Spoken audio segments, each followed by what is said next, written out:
Hi everybody, this is Beard Jester with another cast from the PoA Throwdown tournament. Now this is the third matchup between the pink Zerg, spawning on the bottom left, Supahkyle, versus the green Protoss, Cain, spawning top right of Zelnok Caverns.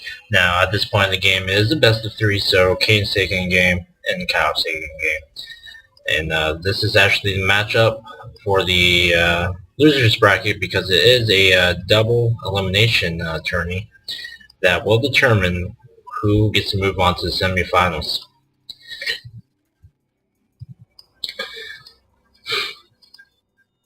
Now we have Cain opening up with the standard build, pylon down, gateway down. Just throw out there, I don't really agree with the pylon, so up there. Should, in my opinion, I don't play toss, but it should be back here. Cybernetic core here, or Zealot right here, stop any Zergling run-bys. And then you got Cain, or not Cain, but Supahkyle opening up with a Strategy first into pool, and he is throwing down that early Evil Chamber. We'll probably see an expansion here from him very soon, but we're definitely going to see Spielings up very quickly. Another pylon, Cybernetic core going down along with another gateway.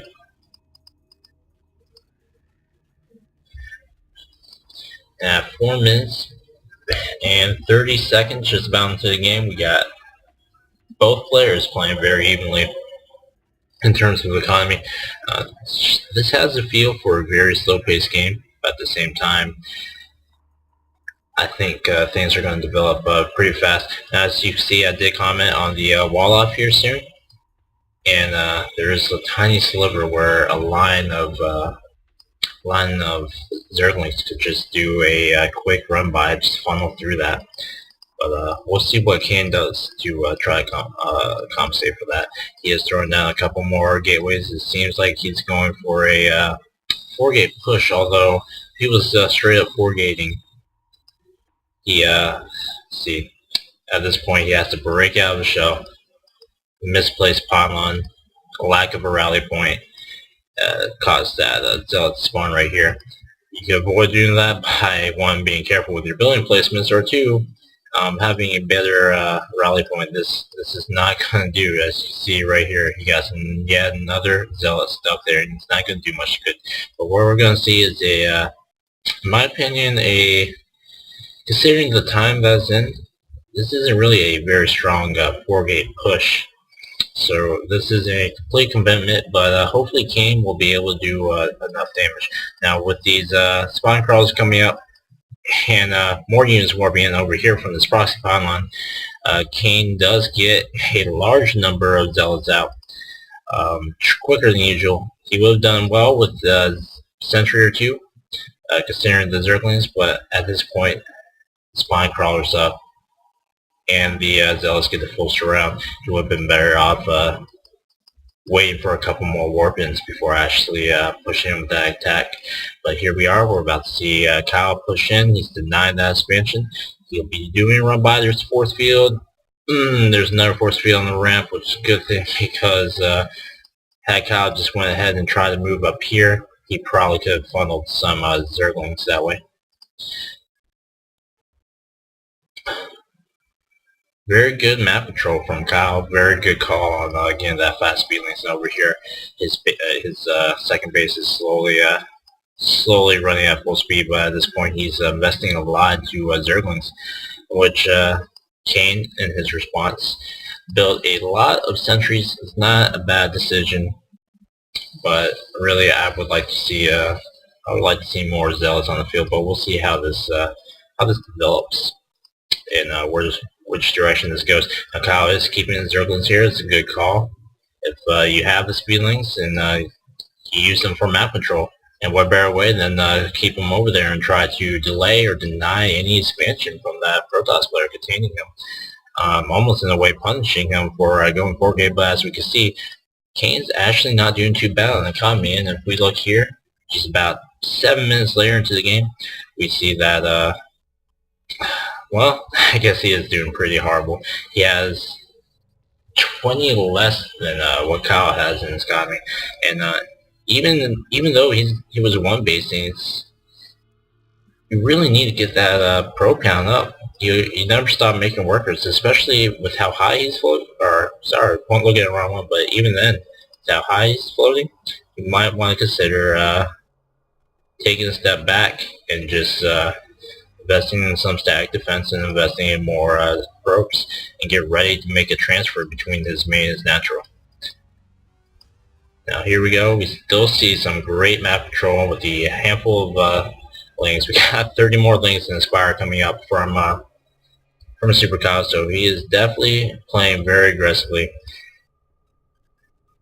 At this point, his natural is running at full speed, and now would be a great time to throw down third base, but he did get that macro hatch.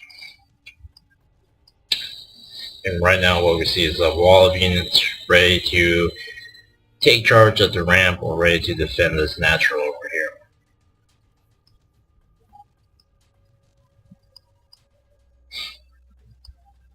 Now I think the part of the problem is that Cain has is that he's just not getting that worker count out there, but we are seeing some workers up, but it's really late into the game. I think it's because he overcommitted. Not necessarily overcommitted in doing the 4-gate, it's just that 4-gate just didn't work out very well. And what ended up happening is Kyle was able to get on the footing, and he responded by laying on some pressure for himself, which has been very effective. Now here we see Mula's coming in the back door. Will Cain try to go defend? Nope, he's going to commit, try to deny a third, and try to move up the ramp.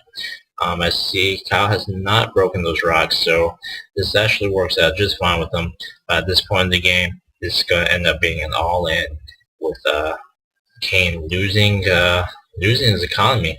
He has the resources to come back, start probing up, but that wouldn't necessarily be a smart decision with all those mulas there. So Cain is actually going to depend on this push to try to even the playing field. But as we see here, Kyle's moving out. Nope, he's moving back. With this many Zerglings, it's going to take some really nice placement with force fields. We definitely need to see more of those. And he's just getting chewed up right now. His tech is remarkable right now, moving on a +1/+1, whereas Cain was playing on just a +1. Now what really lost this game was that failed push for that 4-gate and the pressure that followed suit as a consequence from Supahkyle. Now this was their matchup, so Supahkyle is moving on to the semifinals, having won himself another chance to making it to the finals of the PoA Throwdown tournament. How this is going to play out, who knows?